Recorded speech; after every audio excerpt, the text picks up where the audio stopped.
Good afternoon. Apologies for the smoke, and the eagle-eyed amongst you will notice that I have, contrary to public belief, I actually have two hands. And what's more, I've had a hell of a day. If you notice, this big knuckle here, compared to that wee knuckle on the other side, I think I broke my knuckle last night. But I still had to get up and I had to do some work in the cars and I had to split some wood and stuff. Which, if you want to be somewhere and I want to be here eating my food and with my fire, sometimes it might be physical pain or emotional pain. But if you have a destination, you can't let things like this stop you. Physical pain, it'll go away. Emotional and mental pain can always be fixed, always 100%. So I'm going to finish my tomato and pasta and basil stuff with hot sauce, which makes it awesome.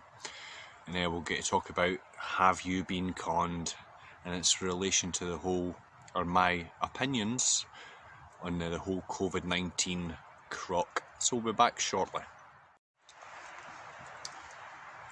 So lunch was had, as always. It was good.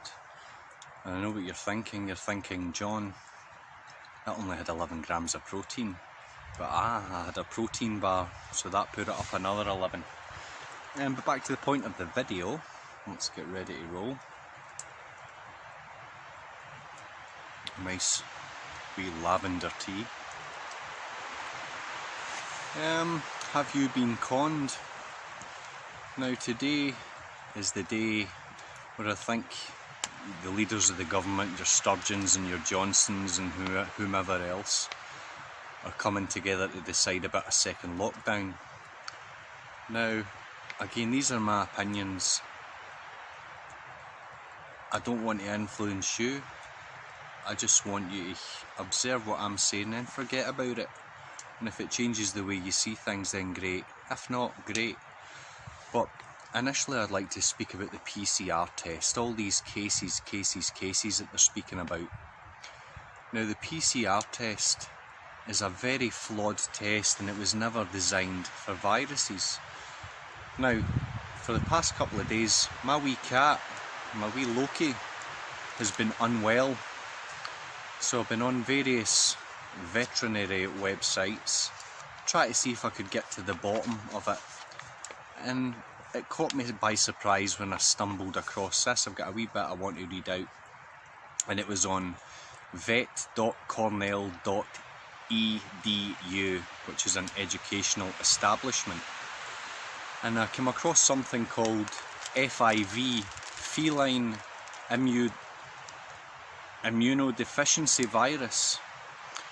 Now, to detect this in cats, they use the same PCR test that your governments and all these people are using just now to identify all these cases and clusters of cases. The same PCR test. Now, I want to read a wee bit about from a veterinary website.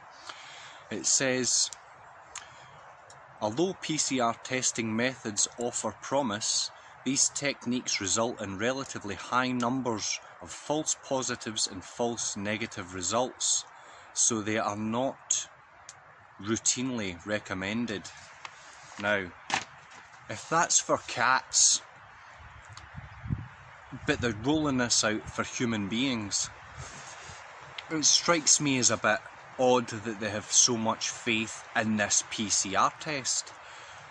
So it makes you question, do they have genuine faith in this PCR test? And I don't believe that they do.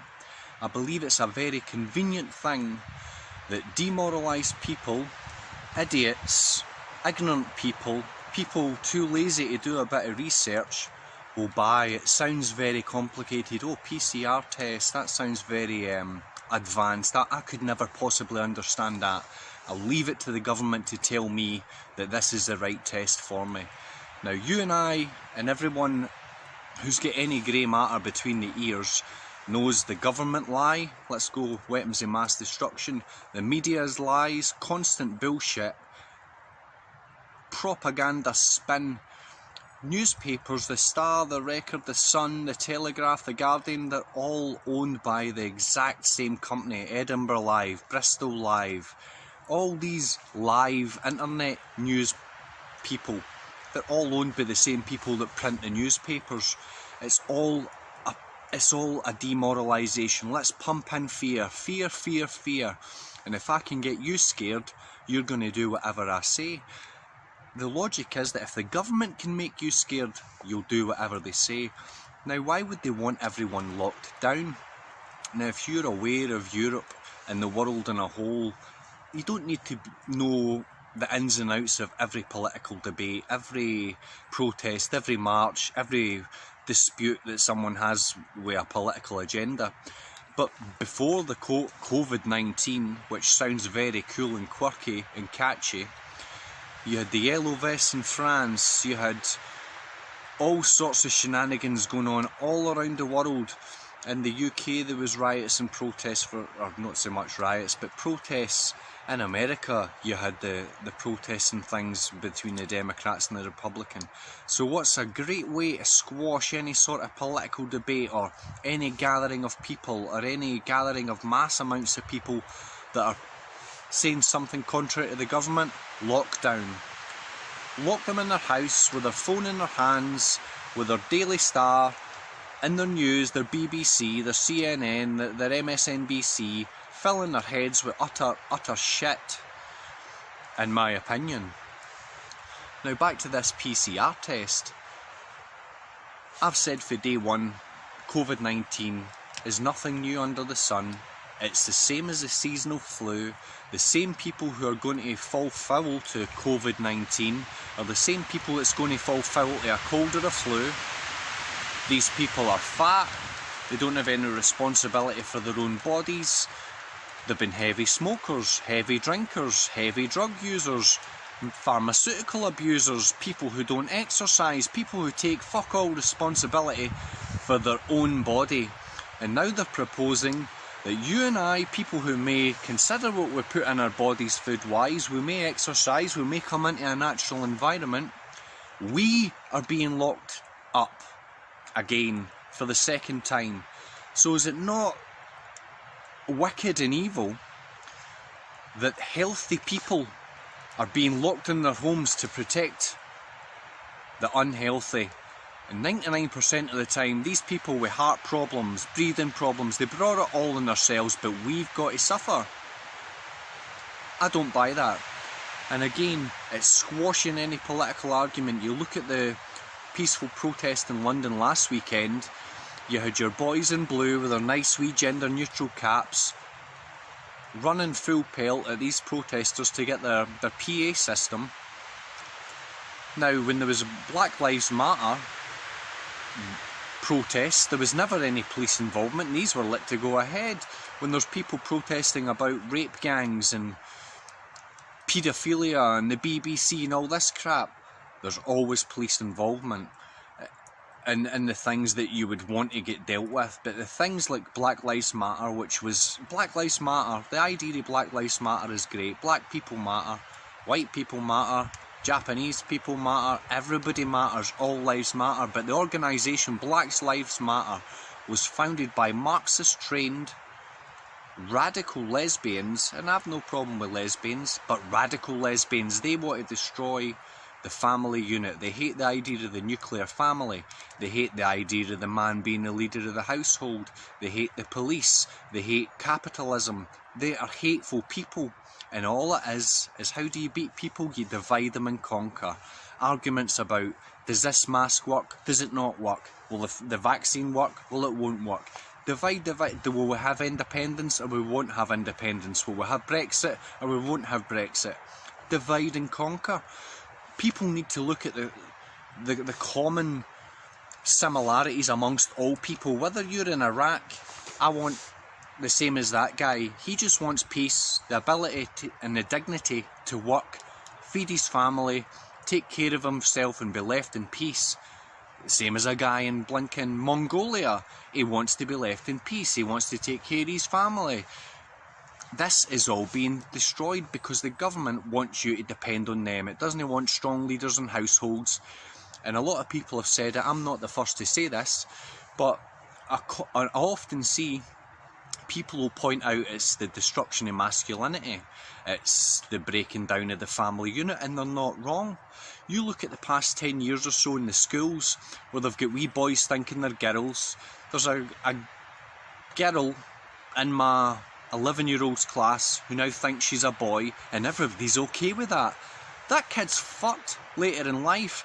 These schools don't give a flying sausage about the well-being and the morality of children. They've got their fucking curriculum to follow that's fully bullshit by numbskull teachers who are all vegan and all about peace and love and crap.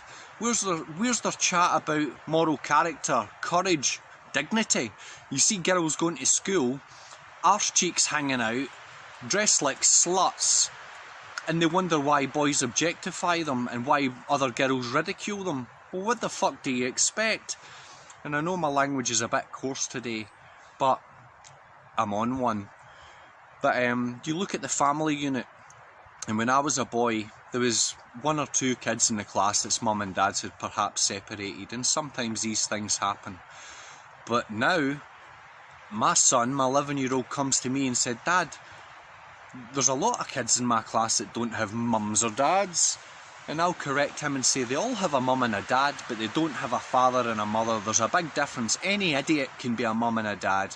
All you need to do is the 2 birds and the bees and Bob's your uncle, you're a dad or you're a mum. But there's a big difference between a mother and a father. A father leads his children. He gives their children moral character. Same as with a mother. She is maternal, she's caring, she's nurturing. The two are completely different, the mother and the father. But now you have a system, and Black Lives Matter and all these ridiculous feminist groups and all these equality groups, it's all to destroy the family and destroy character. Look at anybody you know who's got depression, anxiety, all this crap. Depression, anxiety and stress, they're all cop-outs. You have weak character. Your parents never taught you character. Your school never taught you character. You have no character to deal with the day-to-day in the world. You don't have depression or anxiety or stress. Yeah, there's instances where people have chemical imbalances in their head and hormonal imbalances, but you have no character. Is that incurable? No, it's not. You can build character. You can do things that give you confidence in yourself. You can read literature, you can educate your mind and expand your bubble to have more hope. It's not over. There's many people that have been at rock bottom. I know guys that have been on heroin and cocaine addicts and gambling addicts, and when they realise and then they start building on how low they've become, they build character, they build morality, and they become great people. Some of the best guys I know have been at rock bottom. I've had problems myself and I've seen the problem, I work on it and fix it. It's not somebody else's fault. A magic pill for the doctors isn't going to take it away. You're believing in a lie. Yeah, it's like a paracetamol will take away a sore head, but it's not fixing the cause of the sore head. Cause and effect. Stress, anxiety and depression are the effects of something, a cause. Realise the cause, resolve the cause, and Bob's your uncle. Again, on social media I'm seeing all this trash for these feminist angry women, and they're saying, why are men no standing up today? Why are women carrying the flag for what's right? Bullshit. As soon as you start to divide and say, well, men aren't doing their thing, why are women doing it? You're falling into an ideology, you're falling into feminism. Dividing and conquering. Together sorts these problems and comes up with solutions. The solution to this whole proposed second lockdown is say no. Imagine you have to say no. No, I'm not wearing your mask. No, I'm not taking your vaccine. No, I'm not cuddling my old granny who might not make it through the winter just because. Imagine that. You've got a sick elderly relative.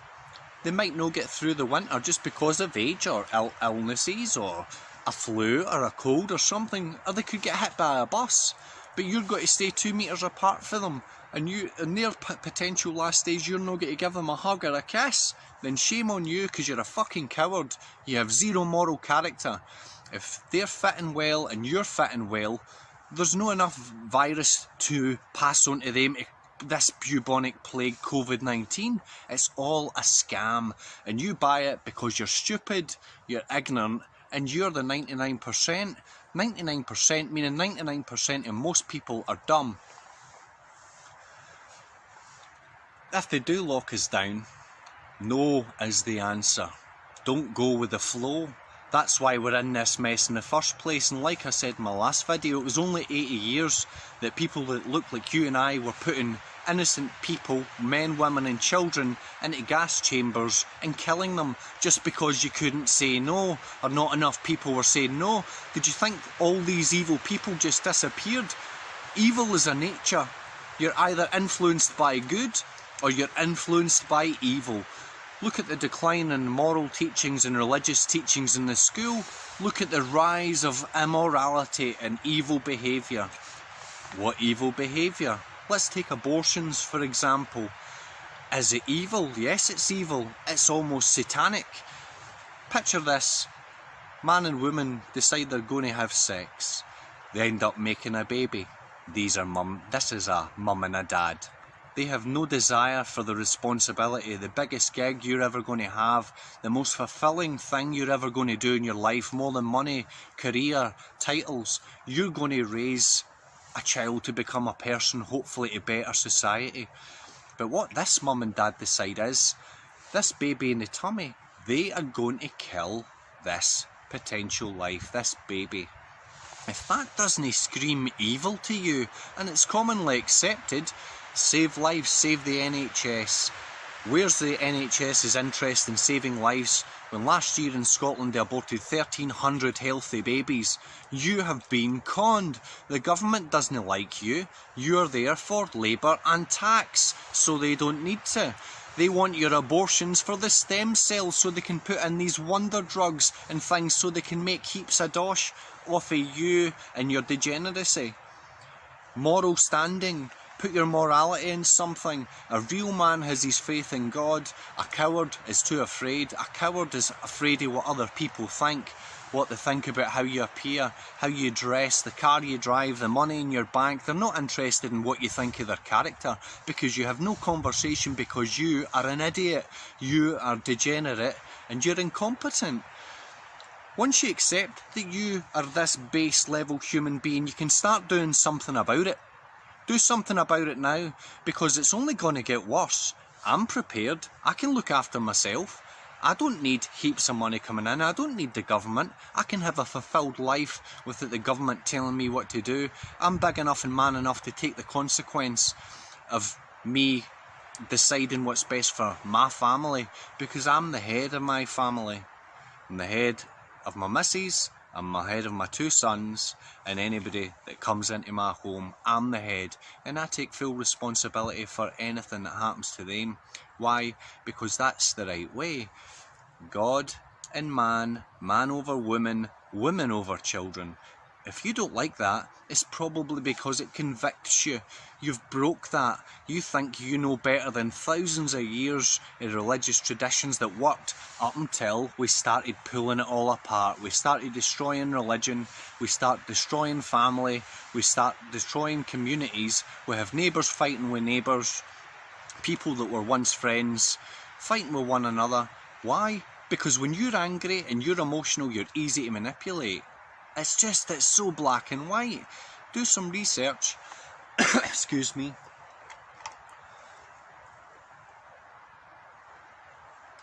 And look at the government.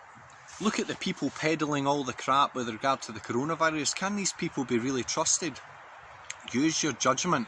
Don't go along because your pals are going along and because your neighbours are going along. Go along with something if you believe in it, because you know about it, not because you're passing all your responsibility over to someone else and going with the flow. If that's the case, you're a coward. You're a low-life scum.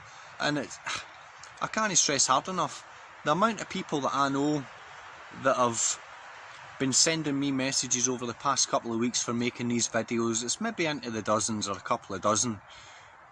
But in the majority of people I know, that's a small percentage. I'm grateful to all you guys, because you guys are the ass kickers. You guys are the guy that's going to say no. You guys are the guys that are going to be examples to your children and other children, because children's everyone's responsibility. We need to start restoring the balance, guys. Look at all the arseholes in the world that are having 3, 4, 5 kids to 7, 8, 9 different guys, opposed to the good guys that should be having more kids, but they're thinking, well, financially I can't afford it. I'm going to get my education, my career, my 2 kids, my spaniel and my mortgage, then life is complete. What a shit life. What a shit life. You could do all that crap by the time you're 25. Life should be long and pleasurable. It should be enjoyed to the fullest. Not just some script that somebody you don't know has come up with, a social construct, and you jump into it because it's the easiest option for you. Anyway, I said my piece today. I'm wound up, I'm feeling good, even though, like I say, I've got my broken knuckles. I'm still up here chopping wood, fixing cars, doing what I need to do, and I still make the time to share an important message, because some people need the important message. Kick ass, say no, if it need be, tell people to fuck off, give them some of this. Sometimes being nice is appropriate, and sometimes being nice is just a waste of time. Sometimes you need to be an ass kicker. God bless. I'll see you soon.